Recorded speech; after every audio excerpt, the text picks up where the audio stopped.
Hi, everybody.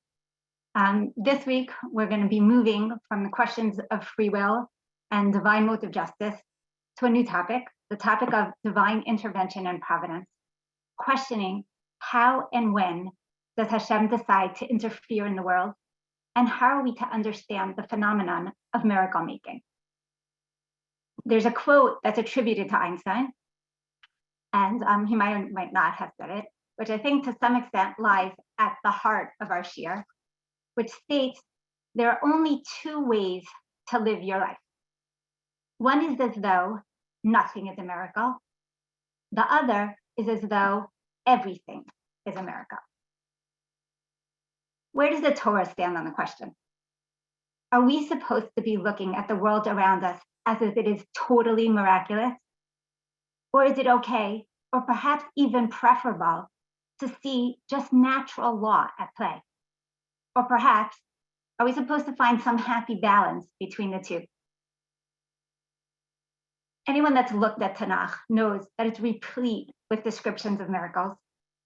From the flashy miracles of the 10 makot, the splitting of the sea, the man falling from heavens, getting water from a rock, to much more mundane miracles, like those that are accomplished by Eliyahu and Elisha, the sweetening of a bitter stew, the retrieving of a lost axe, the feeding of 100 people with just one loaf of bread. Some of these miracles are overtly supernatural, other miracles less so. Some of the miracles target the nation as a whole, others target just the individual. And it makes us question how, when, and why does Hashem intervene into the world? Does Hashem make miracles for everybody? Can anybody merit a miracle? Or does Hashem reserve miracles for the most part for the nation as a whole? When does Hashem suspend natural law? And when does Hashem utilize it in making miracles? What's the exact balance between nature and miracle anyway? I think that most of us tend to think of miracles as being of major spiritual significance. After all, they attest to God's providence in the world, hashgacha. They're proof that Hashem is still directly involved in the world. The word for miracle in Tanakh is actually an ot, a sign. It's a sign that Hashem is involved in the world. It's a sign that we can recognize Hashem's hand. The later word for miracle that we use today is nes.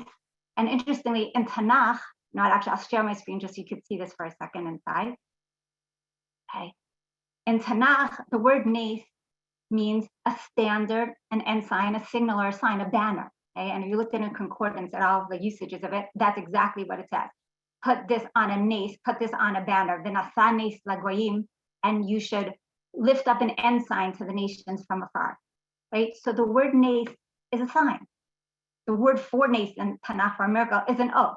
It's a sign of divine providence. It's a divine sign of Hashem being involved in our lives. And so most of us have no desire to minimize miracles. The opposite. We're quite happy with the phenomenon of miracles, and we wish that there were more of them. What we're going to see throughout this year, though, is that not everybody is so comfortable with miracles, and that not everybody feels that way. And the question we're going to have to ask, of course, is why? What could possibly be wrong with a miracle?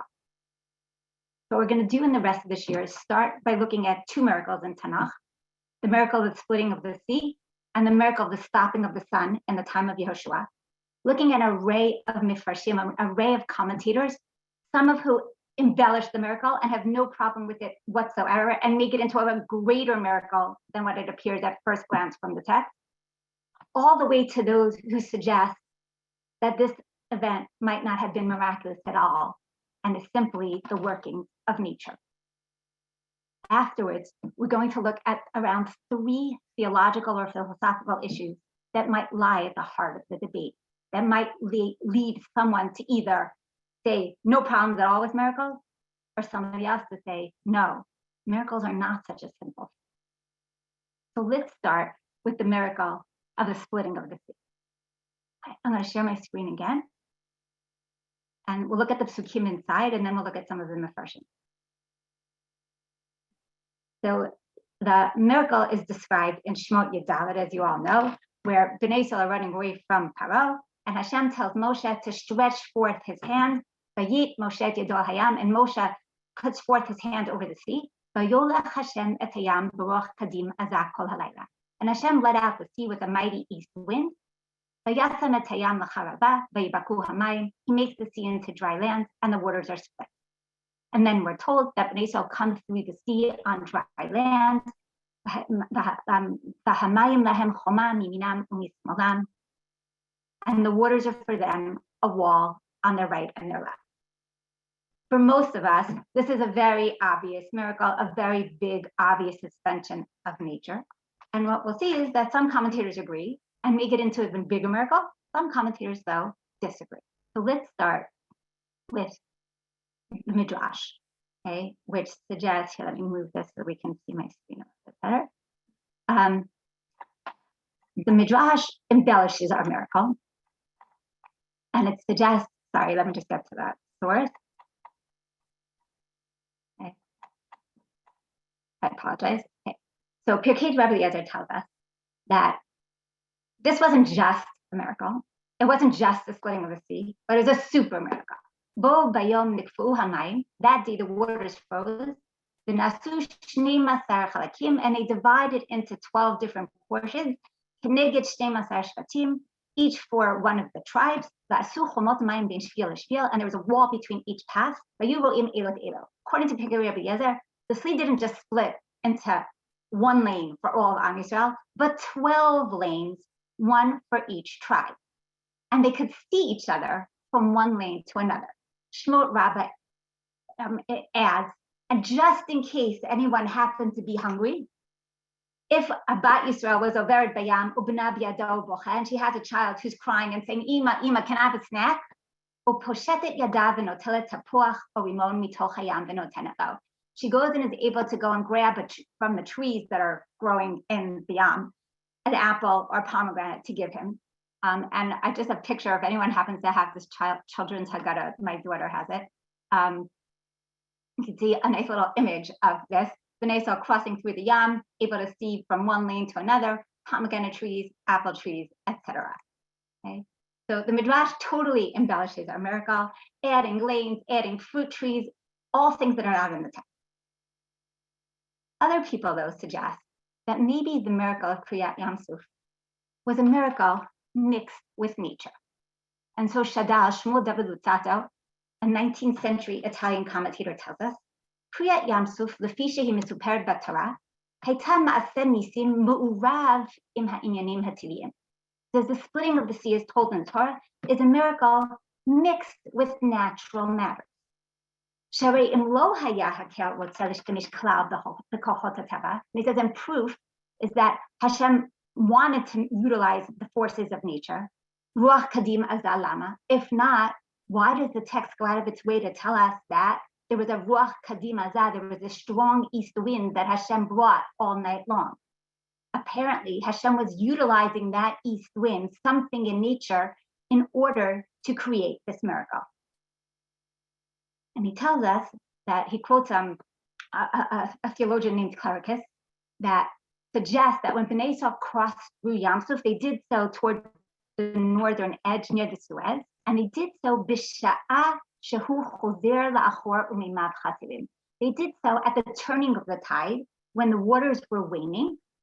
He says, and when Moshe stretched forth his hand and Hashem brought that east wind, it caused the tide to take a lot longer than normal to return to normal. And therefore, Bnei Yisrael had enough time to cross through. And he points out that this same similar, at least, event happened in Holland in 1672, describing some war between the British and people in Holland, where due to some strong winds, there was a lessening of waters for 12 hours, leading to a victory of Holland over the British. Okay.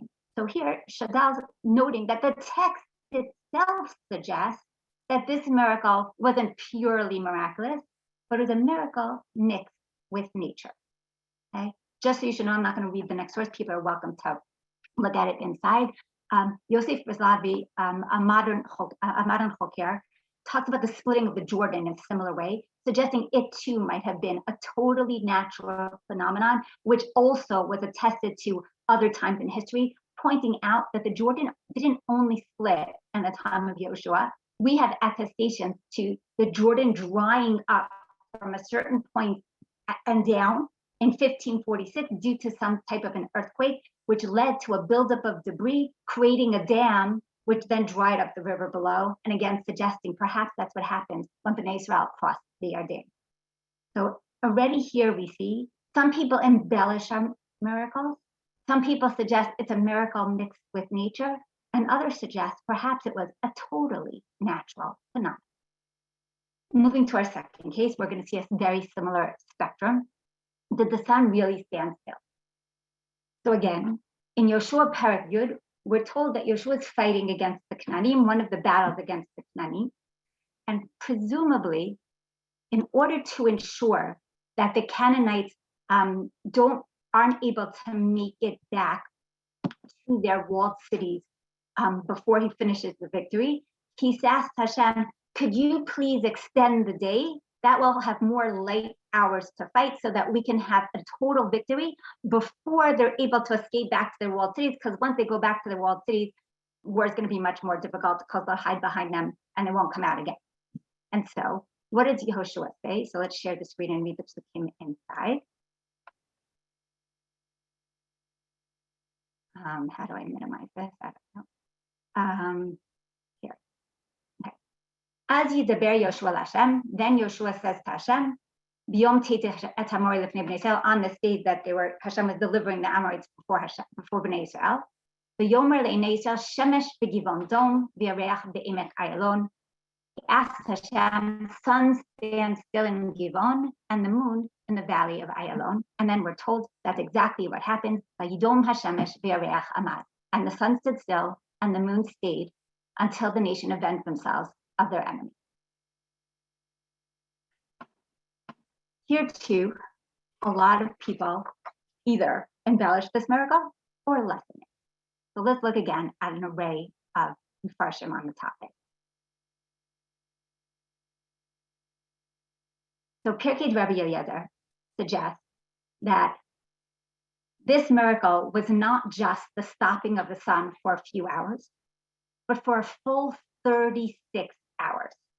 He suggests that the reason wasn't what I suggested before, that it was a necessity in order to win a victory, but rather, starting right after the ellipsis there, Higia Erev Shabbat, V'ra'a b'tzaratan she'Yisrael shelo yechalu et haShabbat. It is what prompted this miracle.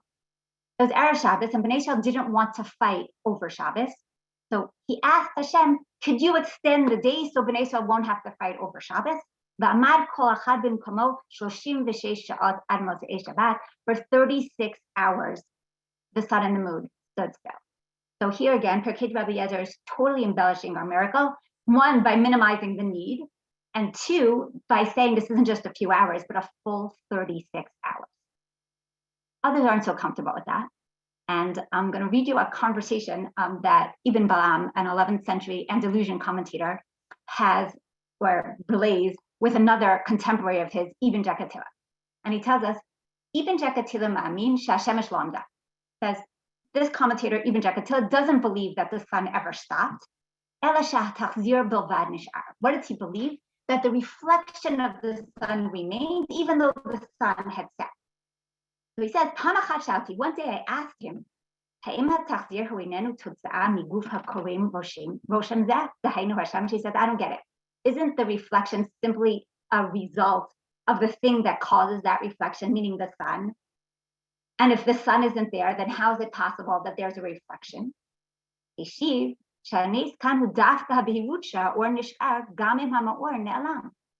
that was the whole miracle. The whole miracle was that even though the sun had set, there was still a reflection, there was still light from the sun.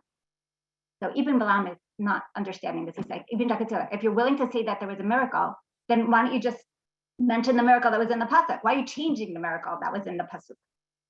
And Ibn Jakatila responds, Inni yachol ta'er li שהתנועה המתמדת תתעכב אף פעם. He replies, I can't fathom to myself that the planet's continuous movement would ever cease. And you wonder, what is he saying, that this is too big a miracle for Hashem? What does that mean? What do you mean you can't fathom that? So this is someone who has no problem with the concept of miracles. He's suggesting that there's a total miracle going on here, reflection of the sun, even though the sun's not there, but has a problem with the miracle in the text. Okay. Move on to Abarbanel. Abarbanel here is explaining what he thinks the Rambam says on the pasuk. So it's not Abarbanel's own concept, it's how he understands the Rambam. And what he suggests that the Rambam is saying is, again, there's a miracle, but not the miracle of the text. What does he suggest happens? That with an or mechudash, Hashem created this new entity of light that would enable them to fight for the rest of the day because now they have light. But again, the sun itself didn't stop. Instead, the light is replaced, this new light is replacing it. And the Abarbanel says, and what's motivating the Rambam to say this? He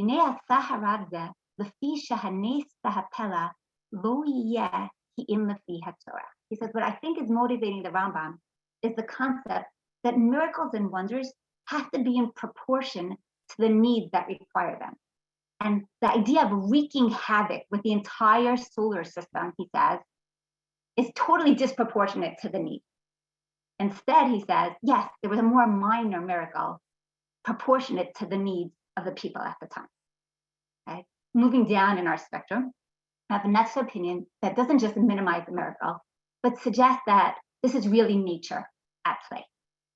This is the Hol Moshe quoting a different scholar. So Hol Moshe, again, is an Italian parshan from the 19th century. And he tells us in the name of a certain scholar named Yosef Barzilai, who assumed Shaita Lakut HaShamesh. Says this scholar suggests that there was a solar eclipse that day. So as opposed to what we've been saying, that Yoshua was looking for more light, he suggests that Yoshua wanted darkness so that the enemy wouldn't be able to see. And he reads the word Vayidom HaShemesh to mean that the Shemesh was darkened, that the sun was darkened, which etymologically might be slightly problematic. And that the Areach Hamad, what does it mean that the moon stood still? The moon stood in front of the sun, blocking the sun's light. So the Hol Moshe himself has actually a lot of problems with this from a totally, from a reading of the text. And I think that that's a big question that one has to ask, is totally ignoring the theological and philosophical issues. Does this work with the text? And not so easily, because if the sun and the moon are two different places, one is in Giv'on and one is in Emek Ayalon, how could you possibly say that there's a solar eclipse and one is covering the other? And when it says below Atz Lavo Kiyom Regil, and it didn't hurry to set like a regular day, does not sound like it's a solar eclipse. But what the Hol Moshe brings this opinion for is because he does think that there's some merit in looking for natural explanations. And I didn't put this on the source sheet, but I'm going to share the screen for a second, just because I think it's really important to see what he says. He says, so Hol Moshe believes that belief in miracles is one of the fundamentals of our religion, one of the foundations of belief that we're supposed to have. Okay, and he says that if you don't believe it, that's a problem, because it's as if you're saying that that Hashem doesn't have the ability, and we don't believe that. Of course, Hashem has the ability to bring miracles. But then he adds over here, Mikol Makom, nonetheless, Im Nuchal Yashiv Hadavar Ba'ofen She'amunat Taskimim HaChachmot V'Toratan Hayoter Burot, Hinei Ma Tov U'Manaim. He says, but nevertheless, if we could somehow explain a miracle to make it work with science, to make it work with our understandings of nature, even better. And he says, and he says, and that's why so many believers also try to read this miracle as working through nature. And he says, and don't think that I'm not bikoros for saying this. Don't think that I'm doing this because I don't believe in Hashem and I don't believe in his ability to do miracles. He says, Ki b'shamayim edi, right? Let the heavens testify, she'in kavanati laharos. My intention is not to destroy rak livnot, but rather to build. And I think that's important, is that we're reading all these mafarshim who are somehow minimizing miracles, and one might say, oh, wait, that parshan doesn't care, doesn't believe in Hashem's abilities. Hol Moshe is saying it's not coming from there at all. right? My intention is to increase belief, not decrease belief. And again, what we'll have to see is, why do they think that it's going to increase belief? Why do they have a problem with reading it according to the simple sense of the text? Moving to one last approach on the story is those that suggest that there's no miracle here at all. So Ralbag and others suggest that perhaps this description of the sun standing still is all from the perspective of Am Yisrael. They had been able to accomplish so much that day that they felt as if the day stood still, as if it was extended. Or from a modern scholar, Ruth Walfish writes an article in a journal called Megadim, where she suggests that Yehoshua's tefillah was a tefillah of thanksgiving, not a tefillah in the middle of battle. And if so, this is just simply a poetic flourish, suggesting that Hashem, that Yehoshua is thanking Hashem and suggesting Hashem was with us. All of the forces of nature were with us as if the sun stopped still, etc. So we see a whole array of opinions here for each of our miracles, and you could take this for almost like every miracle in Tanakh. On one end, those that embellish the miracle, and on the other hand, those that minimize it. And again, we have to ask, what are the factors that are leading to the two sides of the debate? I want to start with a first factor, which are beliefs regarding the immutability of nature. Is natural law fixed, or can it be changed? What does the Torah believe? Okay, so on one side of the spectrum, okay, let me share my screen. Okay, on one side of the spectrum, those that have no problem whatsoever with miracles suggest, of course, natural law can be utilized, molded, or suspended at Hashem's will. Since Hashem is the one who created the laws to begin with, of course he can change them as he sees fit. And in fact, it's the very existence of miracles which attests to Hashem's role as creator. The Ramban on his Pirush to Shmot Perek Gimel Pasuk Tet Zayin discusses this at length. The pasuk is the mitzvah of tefillin, and in the pasuk here, actually, let me share the pasuk inside. I forgot to put it on the source sheet. One sec. Okay, so here, right? The mitzvah of tefillin, you should have it as a sign on your hand and as bands between your eyes. Why? Because Hashem took us out of Egypt with a strong hand. So this pasuk seems to be suggesting that one of the reasons, at least, that we wear tefillin is that it's supposed to somehow commemorate the miracles in Egypt. And Ramban uses this pasuk as a starting point for a whole discussion on all the various mitzvot that are explained as being in commemoration of some type of a miracle. And he questions, why do we have so many chagim, so many mitzvot that are meant to remind us of A, B, or C miracle? And he suggests that this must imply that there's some special significance to miracles. And what is that significance to miracles? The fact that miracles attest to Hashem's role as creator. So let's see that inside. He says, Kasher Yitzeh Halokim, Be'ida o b'yachid. When Hashem favors an individual or group, and he makes for them some wonder by overturning nature.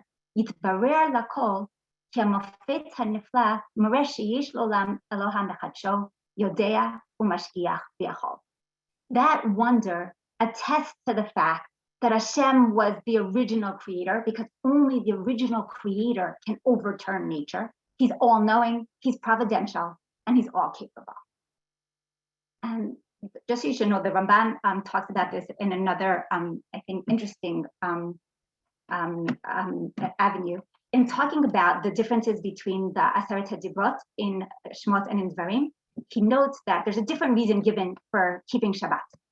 In one, we're told you keep Shabbat to remember, because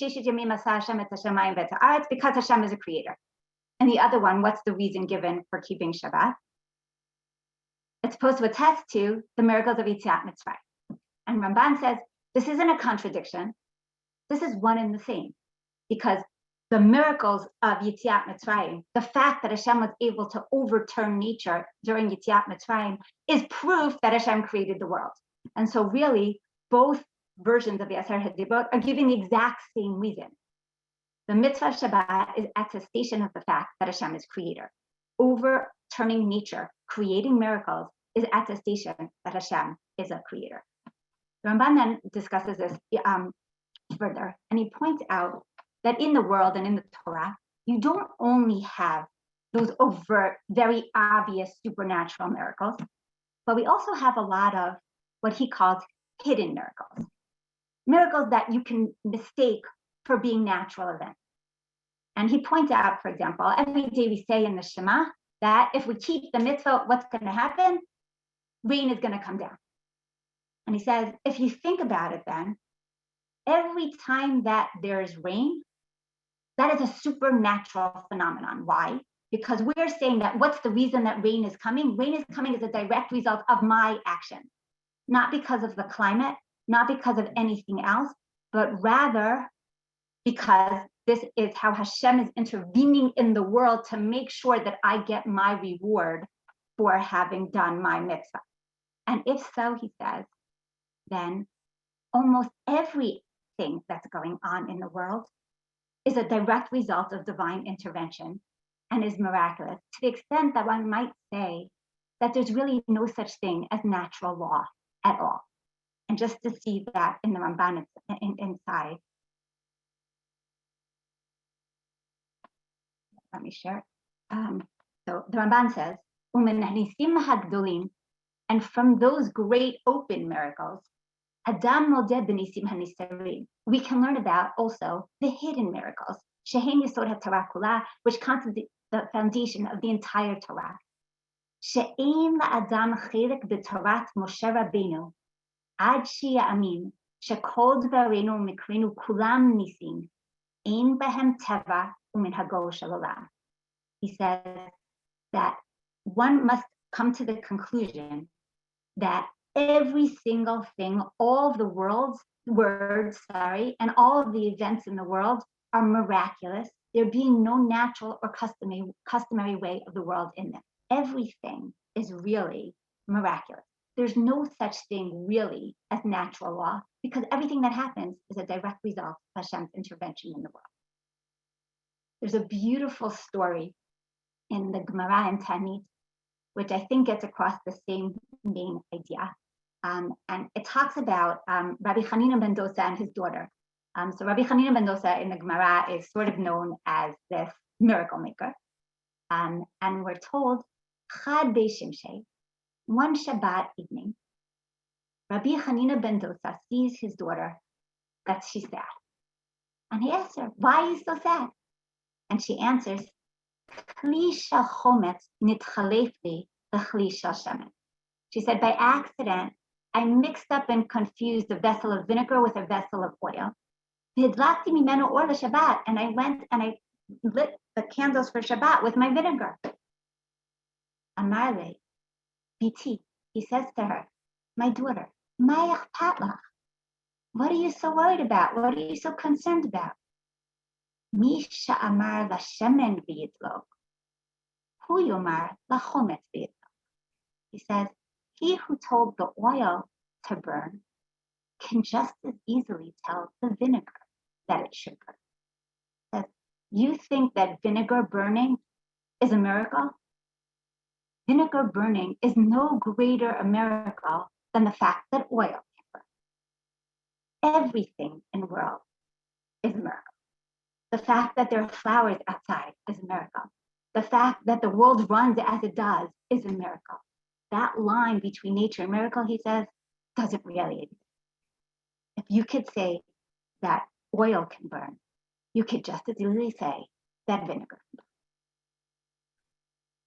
Everything, he says, is a miracle. Not everyone agrees, though. And not everyone is at all comfortable with this concept that Hashem can suspend natural order whenever he wants. We're going to look on this other side of the debate, starting at a midrash from Shmot Rabbah, who places this point of dispute in the mouth of Moshe Rabbeinu himself. Moshe Rabbeinu, according to the midrash, is going to be arguing with God about the idea of Hashem overturning nature. And so the midrash opens with right before Kriyat Yam Suf, Bnei Israel are waiting by the sea, and Hashem tells Moshe to split the sea. And let's see what the Midrash says is Moshe's reaction to Hashem's request.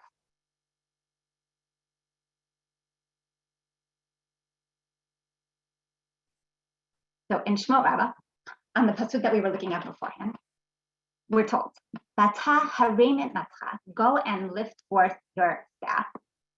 Amar Moshe lifnei Kadosh Baruch Hu. When Hashem tells him to go and stretch forth his hand over the sea, Moshe turns to Hashem and he says, Ata omer li she'ekra et hayam ve'aseh hayam yabasha.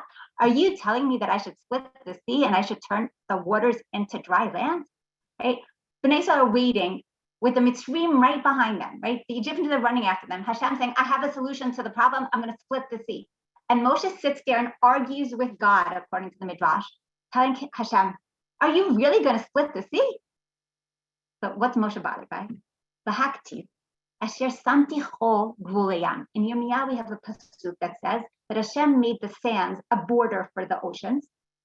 And Moshe says, Hari nishbata she'enata kor'o la'olam. Moshe turns to Hashem and he says, Hashem, you fixed the laws of nature. And in so doing, you swore that nature is nature. And if this is water and that is dry land, you can't split the waters to create dry land because you promised that natural law doesn't change. That you're never going to split the sea because the sea is supposed to be sea. And we see that Hashem actually does say that. In Bereshit Perek Chet, we read, Od kol yemei ha'aretz zera v'katzir, v'kor v'chom, v'kayetz v'choref, v'yom v'layla lo yishbotu. Hashem tells us that natural law is going to stay and not cease while the earth remains. Sowing and harvest season, cold and heat, summer and winter, day and night shall not stop. Moshe says to Hashem, you said you set natural law and it's not supposed to change. And similarly, we read in Kohelet, Ma shehaya hu sheyeh, u'ma shenasa hu sheyaseh, ve'ein kol chadash tachat hashemesh. What was is what will be, what was done is what will be done. There's nothing new under the sun. Taken to mean there can't be new entities. Nature stays as it was from the very beginning of time. And I want to share something also that I didn't put on the source sheet, this fascinating midrash, or story, I guess, I don't know exactly what you want to call it, which talks about a person whose wife died soon after childbirth, and the man was destitute. You know, actually, let's look at it inside so you can have a text in front of you while I read. Hold on. Let me just move this so we can find it. Okay. Tanu Ramanan. There was an incident where a man's wife died and she left him a son. But he didn't have enough money to hire a wet nurse. And a miracle occurred, and he developed breasts as if he was a woman. And he was able to nurse his own son. And then we get the reactions of two rabbis to this incident. Amar Rav Yosef, Bo re'e kama gadol adam zeh shena'asa lo nes hazeh. He says, look at how great this person is, that a miracle of that magnitude was performed on his behalf. Amar le Abaye, Abaye responds, Adrabah, on the contrary, kama garua adam zeh. How dishonorable is this person that the order of creation was altered on his behalf. Abaya looks at this miracle and he says, the need for nature to change is evidence that everything is not correct, that there's something wrong here. There's something wrong about nature having to change. We wonder what's bothering these people. Why would someone say that nature can change? So yes, we understand that Hashem set natural law, but why can't he override it? So for this school of thought, the idea is that Hashem is unchanging, and therefore, if he set nature, it too must be unchanging, because it's nature, not miracles, that attest to the perfection of God's creation. And if we're going to suggest that we need to make a miracle and change natural law and change God's original creation, that suggests that the original creation must have somehow been imperfect. it suggests that when Hashem originally created the world, he didn't think through everything that was going to be necessary for later on, so that he has to change something from the original creation. And they say, no, nature should not change. Hashem fixed it. It's supposed to remain as was. And this leads a whole bunch of mainly rationalist Jewish thinkers to suggest that no, Hashem does not normally change nature. And just to see the Rambam and the Rambag, so the Rambam are, as might be expected, Rambag, Rabbi David ben Gershom, a 13th century Provençal commentator, also a major rationalist, probably more rationalist than the Rambam. Both of them say, "Haratzon haya b'sheshet yemei habrishit, v'sheyimshachu hadvarim kulam al tiv'am tamid." The desire was that from the 6 days of creation, matters would continue by their nature forever. And then he quotes the pasuk that we read in Kohelet, as it says, "Ein kol chadash tachat Hashem." Rabag similarly, it's impossible that nature can change from its custom.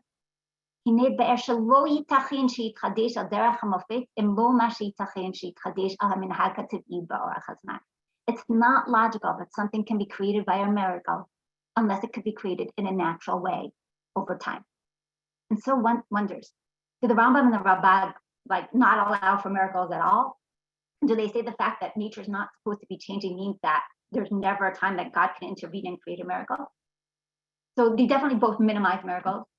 They definitely try to read many of the stories in Tanakh that appear to be miracles as perhaps being something else, or at least minimizing the miracle, with Rambag basically suggesting in many cases that what seems to be a miracle is really simply natural processes speeded up, or perhaps nature taking, some natural phenomenon where the miracle lies in its timing and in the fact that it's being done just for Bnei Yisrael right when they need it, etc. The Rambam's a bit more muted, and he allows, I think, for a bit more what we might call obvious miracles, as long as nature reverts to the way that it was afterwards. Okay? So this whole school of thought then are quite uncomfortable with the idea of Hashem suspending natural order, and therefore they minimize miracles or suggest that miracles are just a manifestation of natural law, being speeded up or something like that. There's also in-between position, which the Rambam himself takes in other places, which is the answer that we're going to find Hashem responding to Moshe in the Midrash that I started with. Okay, so in the continuation from Shemot Rabbah that we looked at beforehand, after Moshe said to Hashem, "What do you mean you want me to split the sea? Didn't you say you're never going to split it, that natural law is fixed?" And Hashem responds, Amar lo HaKadosh Baruch Hu, Lo karata mitchilat haTorah maktiv. Didn't you read what it says in the beginning of the Torah? Vayomer Elokim yikavu hamayim. And God said, "May the waters be gathered." Ani hu shehitneti imo, kach hitneti mitchila shani karo. It was I who made the original condition with them. So too, I made a condition from the beginning that I was with them. And then they bring a proof. Okay, so according to the Midrash, all miracles are pre-programmed into the original creation. Meaning what? That when Hashem created, for example, the sea, Hashem said to the sea, "I'm creating you as sea, that this is how you're going to work via nature, etc." But he simultaneously programmed into it the idea that at some point you're going to split. That during Kriyat Yam Suf you're going to split, during Kriyat Yarden the water you're going to split, etc., etc. He says, so too for every day of creation, whatever was created so that natural law would work, with also the exception. Okay? And so in this way, one gets out of this conundrum, I guess, of how could Hashem's creation not have been originally perfect? Did Hashem not think through everything that was going to be necessary? Because we're saying that, yes, Hashem did think it through. Miracles were programmed into nature from the very, very, very beginning of creation. Hashem knew that this is going to be necessary. And so basically, it's the idea that the exception proves the rule. Hashem built the exceptions into the rules of natural law. Okay, this comes up in a Mishnah in Pirkei Avot also. Many of you might be familiar with the Mishnah that talks about all the things that were created on Erev Shabbat being Hashmashot. All the things that were created on Erev Shabbat at twilight. And the Rambam explains the Mishnah and Pirkei Avot along the lines of what we were just saying. So let me share the screen and we'll see that inside. So in Pirkei Avot, we have a whole list of things that were created at twilight. Pi haaretz, the mouth of the earth, meaning the mouth of the earth that swallowed Korach.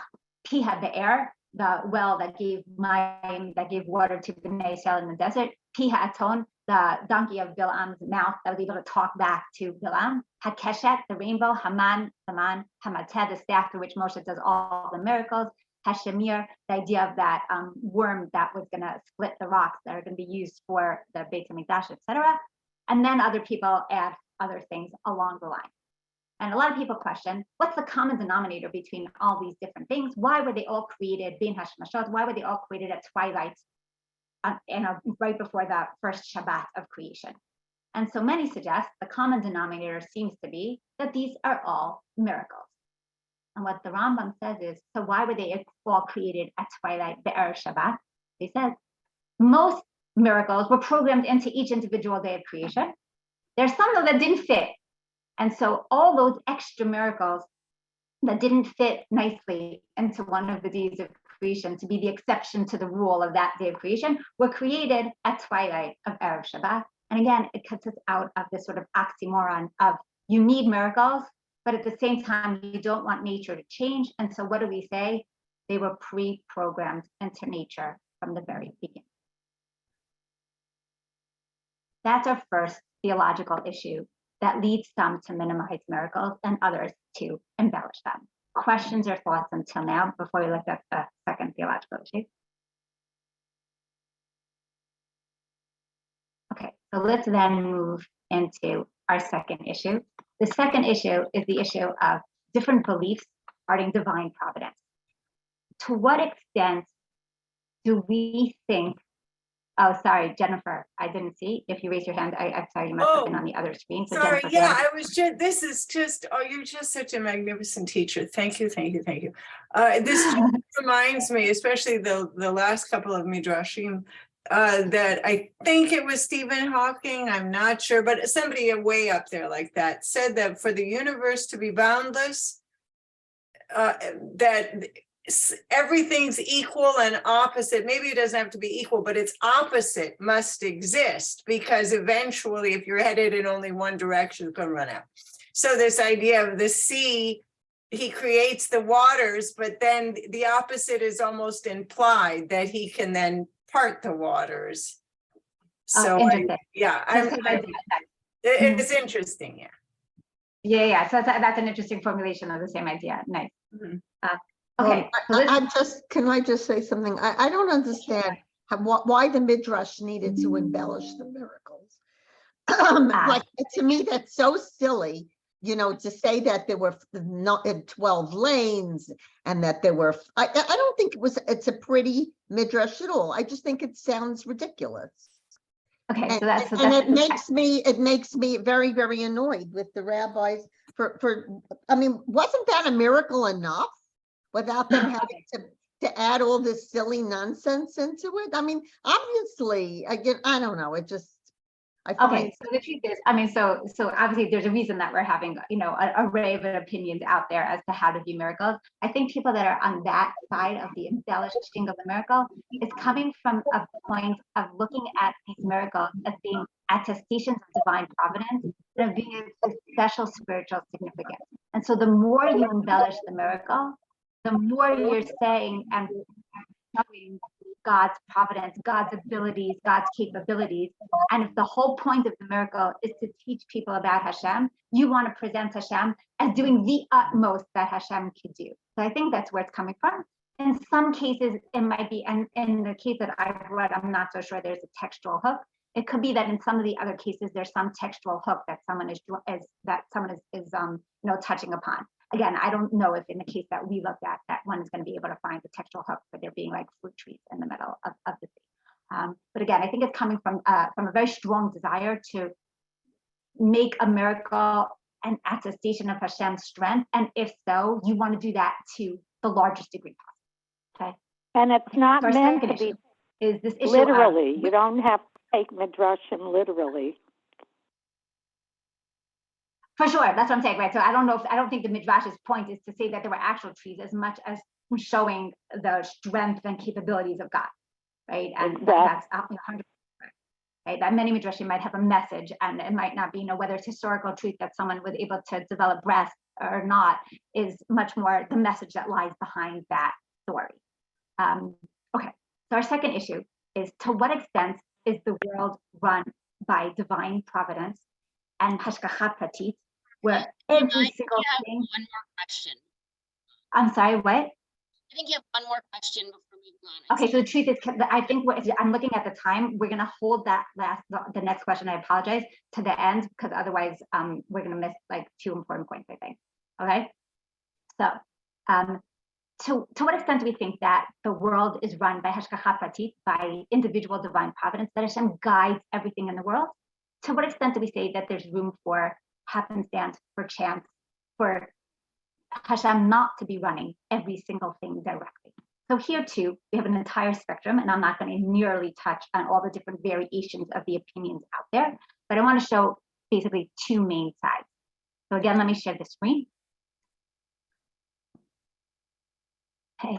On one hand, we have our people who are totally comfortable with the miraculous and suggest that the entire world is run by divine providence. So in the Gemara in Chulin Daf Zayin Amud Bet, we're told, Amar Rabbi Chanina tells us, In Adam nokef etzba'o milmata, elem kin machrizim alav mamala.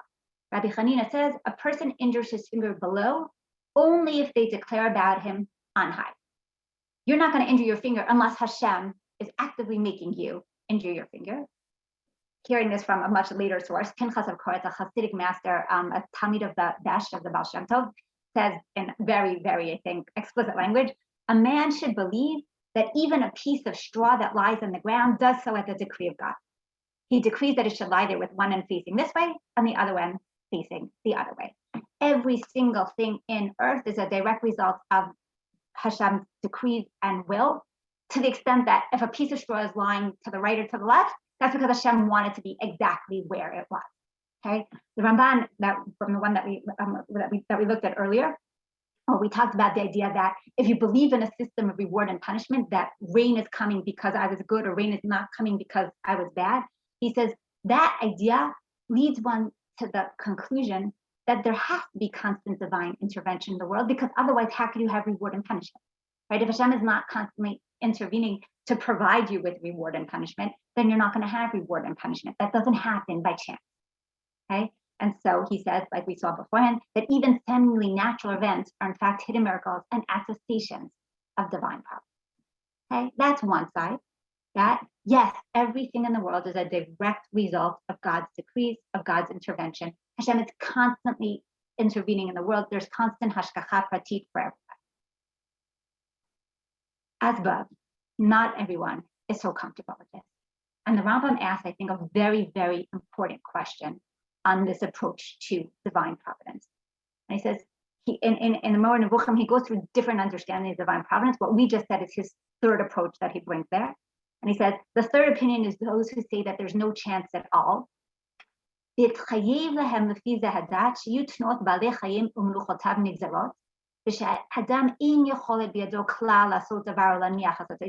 and the direct consequence of a belief that there's no chance at all is the fact that every action of an animal, every action of a person is totally decreed by God, and you don't have in your power to either decide to do or decide not to do a specific thing.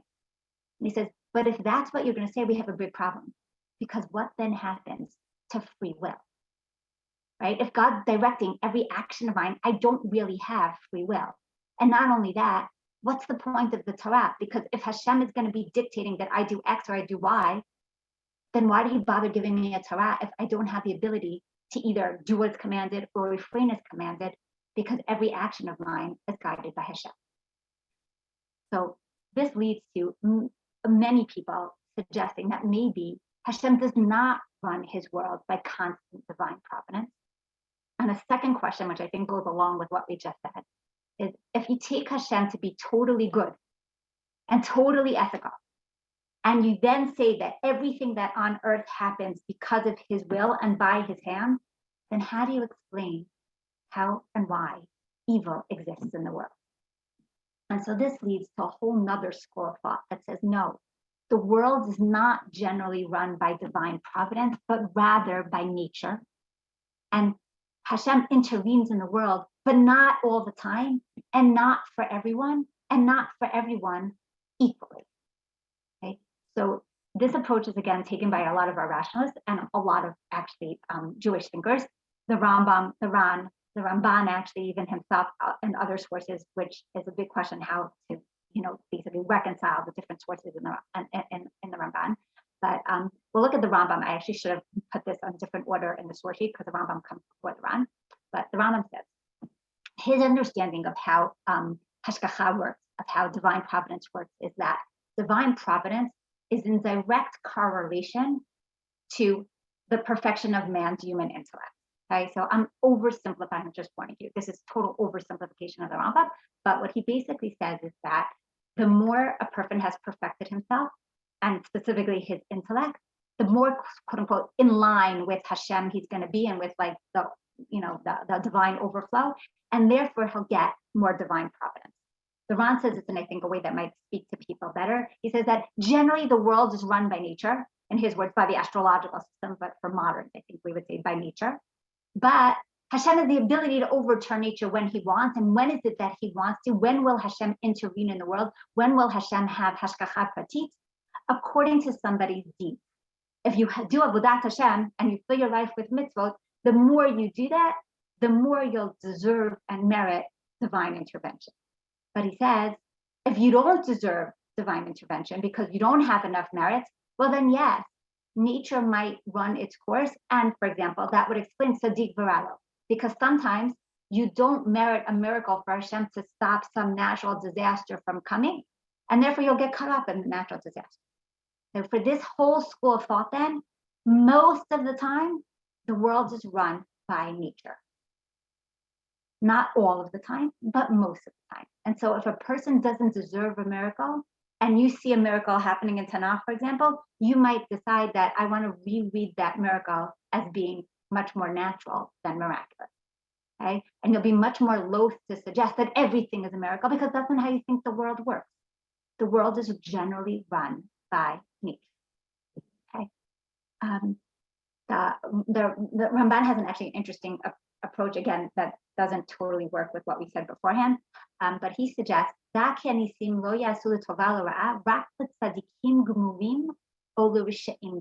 takes a similar approach, but in a different way, where he says, in general, when does Hashem work miracles?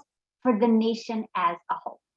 The nation as a whole merits miracles. Individuals in general do not merit miracles. When might someone merit a miracle? Either if he's a total rasha or a total tzaddik. Okay? Then we might need intervention to either punish the rasha in a sufficient way, or to reward the tzaddik in a sufficient way. He might merit a miracle. Aval habinoni, most of us, those in the middle, for us, most of the time, the world runs in a natural manner. Okay. So again, this is a second approach where obviously, depending on where you stand on that spectrum of whether you believe that Hashem acts totally with hashgacha, that he's running every aspect of the world, then of course you're going to be comfortable with miracles. If though you think that there's such a thing as chance, that Hashem generally runs the world via nature, then of course you're going to minimize the miraculous. Okay, one last set of issues really quickly, I'm just going to raise them. This comes up in Rabag and in others. One is a technical issue. We have a pasuk in Tanakh that describes Moshe Rabbeinu that says, Lo kam navi od Yisrael ke Moshe. There was never another prophet like Moshe. L'chol ha'otot v'moftim asher asa Moshe le'nei kol Yisrael. And specifically in what areas? In his miracle making.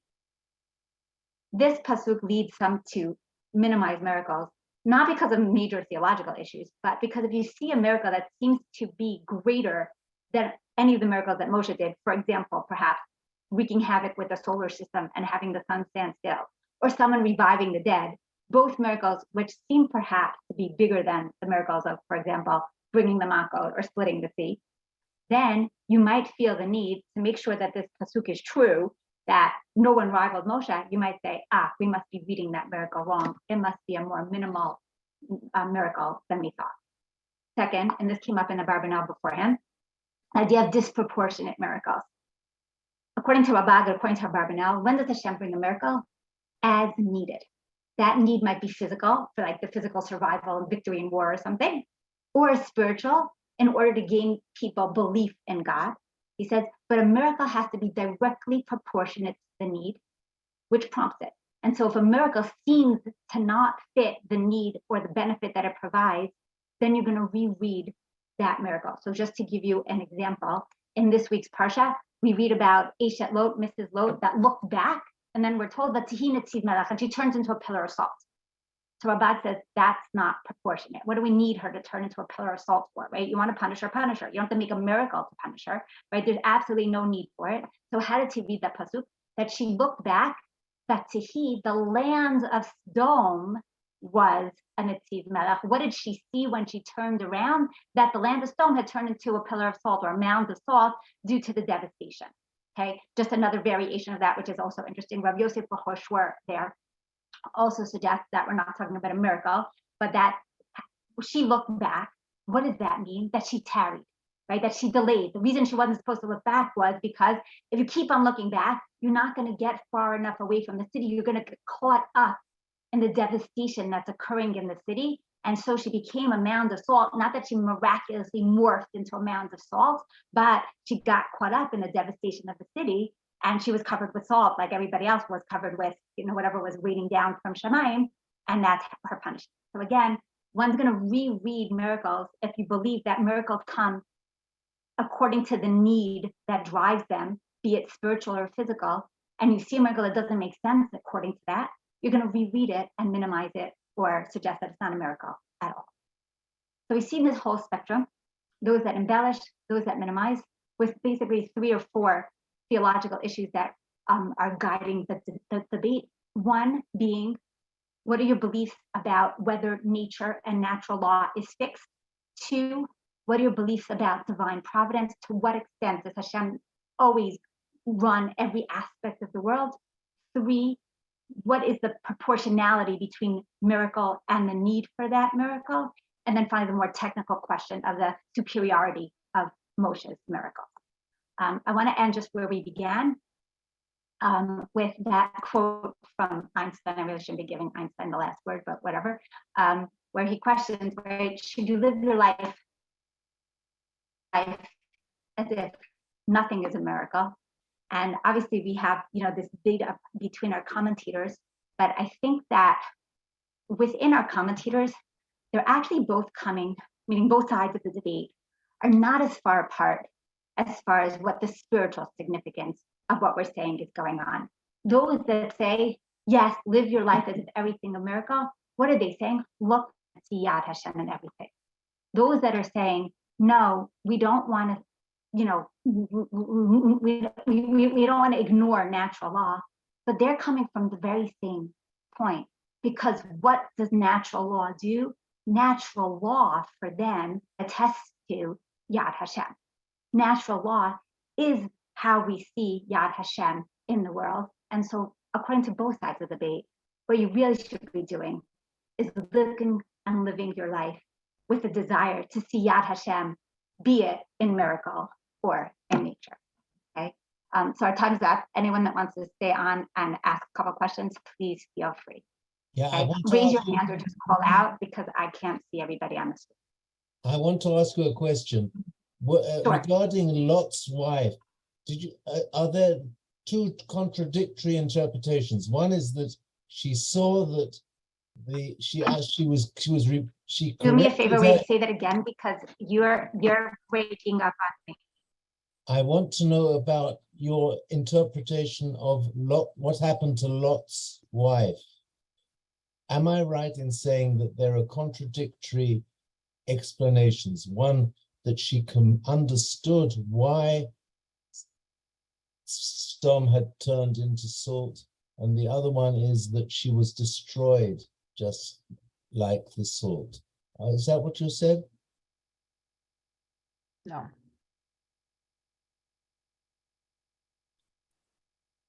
You're muted. You're muted. Okay. No, so the truth is, I just had to reconnect totally. I somehow got bumped off the Zoom altogether. So whoever was in the middle of talking, I apologize. I did not hear your question. If you could just repeat it. I'd like you to repeat what you said about Lot's wife. What are the two explanations? Okay, so according to Rabag, when the pasuk says that she looked back, Vatihi Netziv Melech, which we normally translated, and she turned into a pillar of salt. He says Vatihi means, and it, a feminine it, was a pillar of salt. What's the it? The Adamah, the land of stone.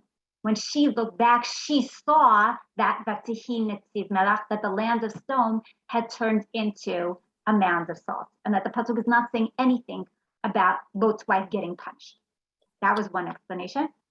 Second explanation was of Rav Yosef Bechor Shor, who suggests that Vatihi Netziv Melech does relate to Mrs. Lot, but what happened? Because she was looking back, she didn't move fast enough away from the site of the destruction. She tarried and delayed, and so that when destruction came on stone, she got caught up in the destruction of stone, and like the rest of stone, she was covered in salt and died the same way that everybody else died. So it's not a miraculous transforming into salt. It's that she got caught up in the devastation of the city, which meant that she was covered with salt. Thank you. Those are two fantastic interpretations. I really appreciate that you taught me that. Great. But then, according to the first interpretation, is she dead? And does she die? Okay, so the truth. No, so according to the first interpretation, so the truth is Rabag actually does think that she died, but not from that pasuk. But one could totally read this and say that she didn't die. No one said that she should. When the Malachim tell her that she shouldn't look back, they don't say that if you're going to look back, you're for. At least I don't think so. I don't think they say that you're going to die.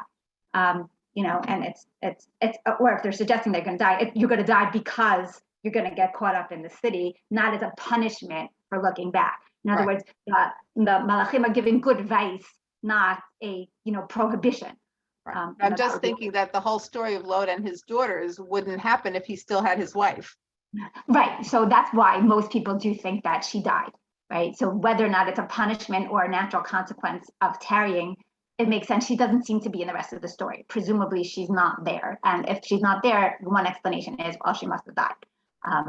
So which is why Rav Yosef Bechor Shor here makes a lot of sense, right? It's a natural explanation of her getting caught up in the destruction of the city. That's why she's dead, and that's why she's no longer in the rest of the story. But one doesn't have to posit this crazy miracle from, again, according to Rabag and Abravanel, for no reason. Okay. Could she be emotionally died? That's an interesting way of saying that. Maybe she's actually no longer in the picture because she's not functioning anymore. Due to the devastation, right? If you lived through, your entire city being destroyed, that would be an interesting. I don't know of anyone that takes that approach, but it's an interesting idea. By the way, if anyone's interested, on the last 2 pages of the source sheet, I brought a bunch of examples of other miracles that people also explain in more natural ways for whoever is interested. What you were saying, first of all, is fantastic share. But what I wanted to ask you about is, there seem to be two philosophies of when God creates a miracle, when the need is great enough, right? Mm-hmm. And when it affects the whole nation, and versus helping individuals. And I don't know, I saw, maybe this is harsh, people who've gone through the Holocaust might not see it that way. But when you see the way that God did create a miracle for the whole nation and all the Jewish people, even the ones chutz la'aretz, in creating the state of Israel, and almost everybody agrees that, fighting that many Arabs had to be a miracle. And people say, well, why didn't he create a miracle and save all these individual children that died in the Holocaust? Why didn't he save this individual tzaddik that died in the Holocaust? Maybe that's not when he would intervene, because each person who died was just an individual, whereas creating the state of Israel was a powerful miracle for all of Am Yisrael or something. Okay, yeah, so some people might. It's just something that occurred to me when you were talking about the two. Right. No, so for sure there's people that will say that there's going to be different divine providence for the nation as a whole than for individuals. I am nowhere qualified to explain why Hashem acted as he did in the Shoah, though. I don't have an answer. Yeah, obviously. I know. I'm just, Mhm. Can I ask a question about the Rabbi Hanina ben Dosa midrash? So Yeah. it's a beautiful midrash, but For sure. Yeah. but it just made me think that if that's how the world worked in general, then you could never rely on oil burning and vinegar not burning. There has to be a certain natural order for the world to function. And the role that miracles play, we can discuss, but it can't be that, okay, things are just going to change because the moment needs them to change. Oil is supposed to burn. For sure, but right. it's When not we have supposed this to whole burn. We can't live in a world where everything's so volatile that you can't rely on the nature of things. That's what I'm getting at.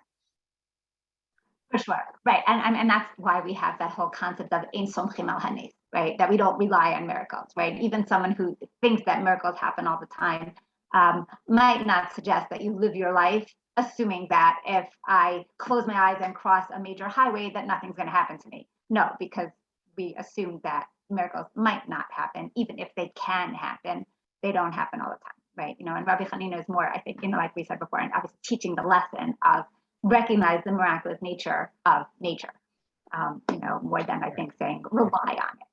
Right.